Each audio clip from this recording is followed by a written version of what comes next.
observando uma família se organizando, né, para uma ceia de Natal, onde eles colocavam ali dentro do carro panelas com comida, cestas com chocolate e até mesmo as crianças estavam ali vestidas num estilo natalino, né?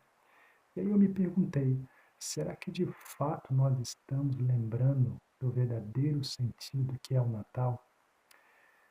Com isso eu gostaria de levar você a refletir, uma breve reflexão no sentido verdadeiro do que é o Natal.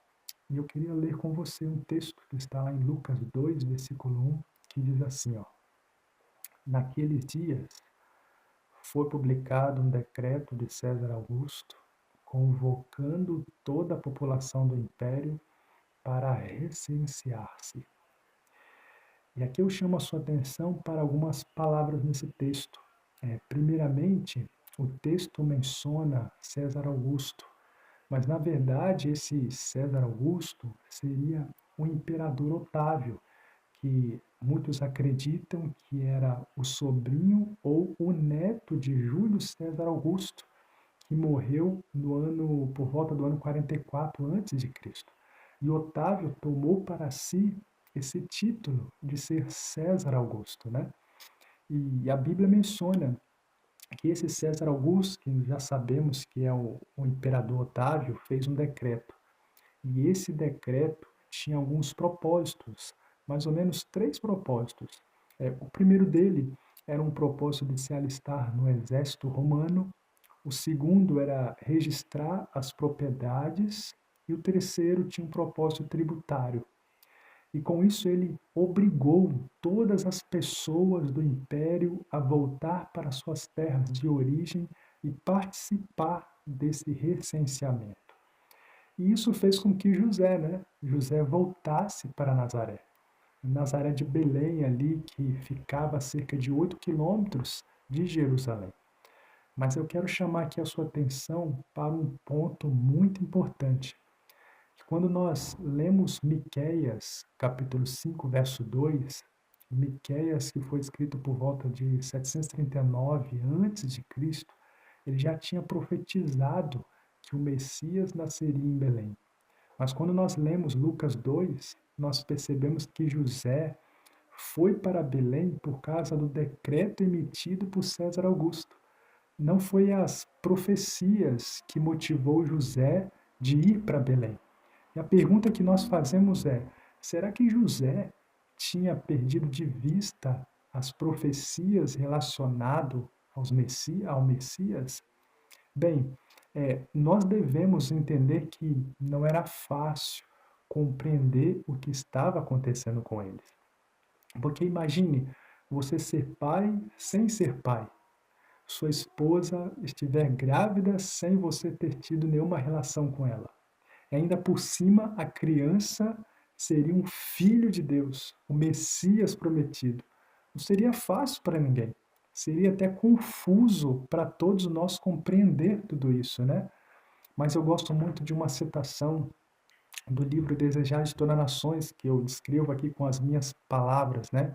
Que diz que, assim como Ciro foi um instrumento nas mãos de Deus para libertar o povo da escravidão babilônica, assim também César Augusto foi um instrumento nas mãos de Deus para levar José e Maria, através de um decreto, eles irem para Belém para que se cumprisse a profecia e Jesus nascesse em Belém e libertaria o povo da escravidão do pecado.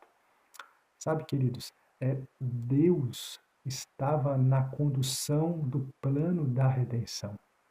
Assim como hoje Deus está procurando salvar a mim e a você. O plano da redenção está nas mãos de Deus e Ele deseja fazer com que esse plano da salvação se cumpra na minha vida e também na sua vida. Mas nós temos que permitir para que isso aconteça. E diz o texto que Maria foi com José para Belém e lá ela concebeu. Ela enfaixou, né, a criança em panos e colocou ali numa manjedoura. Manjedoura é uma linda palavra para baia, né? Jesus, o Filho de Deus, foi colocado em uma baia, em um coxo, onde os animais se alimentavam. E eu creio que você que me ouve nesse momento pôde até ter um nascimento difícil, mas eu creio que você e eu não fomos colocados em uma baia. Creio que eu e você não nascemos diante de um local, de um ambiente para animais. E sabe que eu quero levar você a refletir nesse ponto, porque você só tem a vida que tem hoje porque Cristo, quando nasceu, foi colocado em uma baia em meio a um ambiente de animais. E no período como esse em que estamos vivendo, comemorando o Natal, infelizmente, Jesus tem sido esquecido. E sabe que a Bíblia, ela relata de forma negativa e triste, né, o nascimento de Jesus, porque pensa comigo, se Jesus nascesse em um império onde seus pais fossem um imperador, uma rainha, e ele fosse colocado num berço de ouro, eu tenho certeza que hoje Jesus seria muito mais lembrado por todos nós. Mas Deus ele permitiu que o nascimento de Jesus fosse descrito de forma assim negativa para que nós nos achegássemos a Cristo por meio de sua palavra e nós desejássemos ele não pelo que ele faz, mas sim pelo que ele é. E eu queria ler um texto com você, Lucas 2, verso 7. Ela deu à luz a um primogênito, enfaixou-o, deitou numa manjedoura, porque não havia lugar para eles na hospedaria. Veja que o texto aqui vai descrever que Maria concebeu. E quando foi isso? Bom, Jesus nasceu cerca de 6 meses depois de João Batista. Isso aconteceu no mês do calendário judaico, mês de Tisre, ou seja, entre o mês de setembro e outubro. Então, por que que nós comemoramos o Natal, o nascimento de Jesus, no mês de dezembro? O nascimento de Jesus, ele foi trazido para a história por volta do século IV depois de Cristo, com uma finalidade pagã.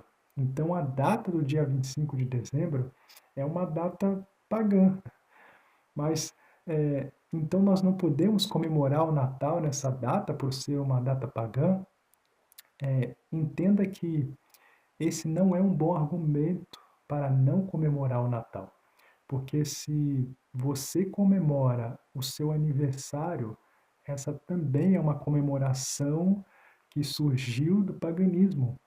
Hoje, muitas pessoas têm nomes de pessoas que são nomes de origem pagã. Então, de que forma, como eu faço então para comemorar o Natal? Antes de responder essa pergunta, eu quero dizer que a Igreja Adventista ela não comemora o Natal, como muitos hoje comemoram, né? Nós procuramos aproveitar essa data onde as pessoas estão mais sensíveis, onde elas estão mais abertas para o Evangelho, para levá-las a refletir no verdadeiro sentido do Natal. E assim como nós estamos fazendo nesse vídeo agora, né? E nós podemos comemorar sim o Natal, desde que a intenção seja lembrar de Cristo, nos voltar para Jesus e a importância do seu nascimento para a humanidade. Nós podemos dar presente, desde que esses presentes nos lembre do verdadeiro presente que foi Cristo nascer para a humanidade.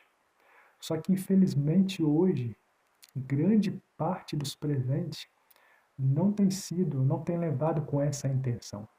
Crianças lembram do Natal por causa do presente que ela recebeu. Adultos lembram do Natal pelo tanto que comeu.